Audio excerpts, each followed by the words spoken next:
justice, quelle est vraiment la différence entre ces différents types de harcèlement? Alors, le harcèlement dont vous avez été l'objet plus jeune, c'est ce qu'on appelle le harcèlement moral. Donc ça, c'est une infraction qui est incriminée par le code pénal, alors que le harcèlement dont votre petite sœur fait l'objet, c'est ce qu'on appelle du harcèlement téléphonique. Alors, c'est pas parce qu'elle est victime de harcèlement via un GSM que c'est téléphonique. On parle de téléphonique pour tout ce qui est harcèlement via les réseaux sociaux, les mails, les GSM ou même les téléphones. Et donc c'est tout ce qui est service de communication électronique, c'est ce qu'on appelle le harcèlement téléphonique, c'est le nom que ça porte. Alors la différence majeure entre les deux, au niveau pénal toujours, eh bien c'était avant le 15 avril 2016, parce que le 15 avril 2016, il y a une réforme qui est intervenue en matière de harcèlement. Avant cette date, pour que la justice puisse intervenir, il fallait que la victime ait déposé une plainte pour ce qu'on appelait le harcèlement moral, donc en dehors de tout réseau social ou voie électronique. Et donc il fallait un dépôt de plainte. Maintenant, depuis le 15 avril 2016, il ne faut plus de dépôt de plainte, d'accord, pour le harcèlement moral. Pour le harcèlement téléphonique, il n'a jamais fallu de dépôt de plainte. Donc c'était ça la grosse différence avant le 15 avril, c'était que si on était victime de harcèlement moral, on devait passer par la case de la police pour pouvoir voir des suites au niveau de la justice, alors que c'était un harcèlement via les réseaux sociaux. Si l'information arrivait par d'autres voies à la justice qu'un dépôt de plainte, il pouvait y avoir des poursuites qui étaient engagées. Maintenant, tout ça, cette spécificité procédurale a été effacée, donc au niveau procédural, c'est exactement la même chose, l'un comme l'autre. En matière de harcèlement téléphonique, c'est le fait de harceler par une voie de communication électronique. Donc là, ici, c'est beaucoup plus large.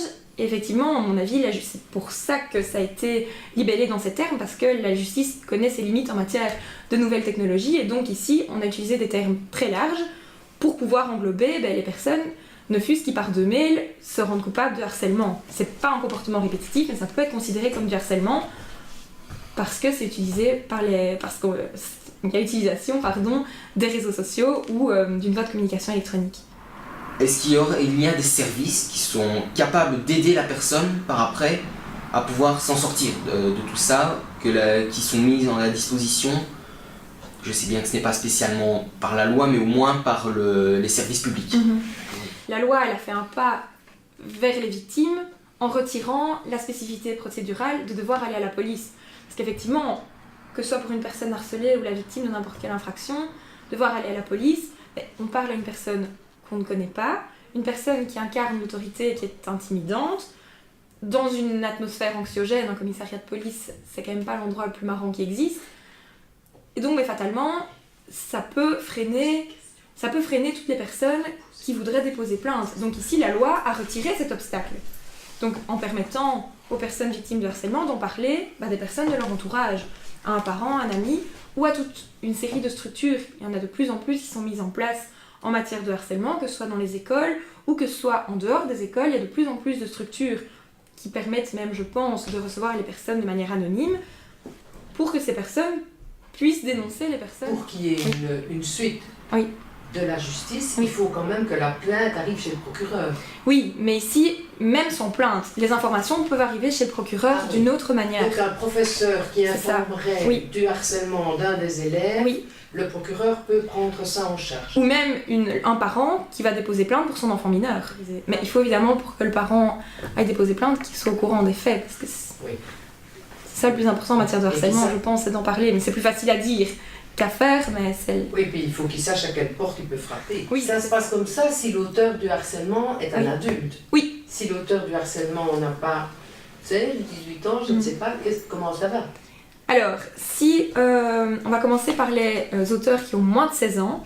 Les auteurs de moins de 16 ans sont renvoyés devant le tribunal de la jeunesse. C'est le tribunal de la jeunesse qui est compétent.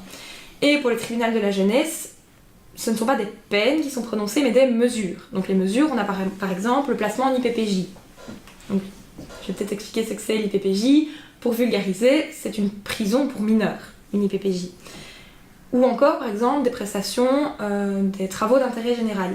Ça, c'est aussi une prestation une mesure qui peut être imposée à un mineur. Donc là, ici, c'est plutôt dans la logique d'éduquer le mineur qui est harcelé, plutôt que de le punir, parce que c'est le tribunal pour adultes qui punit. Par contre, si le jeune a entre 16 et 18 ans, au moment des faits, toujours, évidemment, il y a la possibilité de ce qu'on appelle, pour le tribunal de la jeunesse, de se dessaisir. La jeunesse, justement, de la victime est une circonstance aggravante du harcèlement. Le minimum de la peine d'emprisonnement est doublé, simplement. Donc, on est assuré qu'il soit puni de manière plus sévère, si la victime est une personne jeune.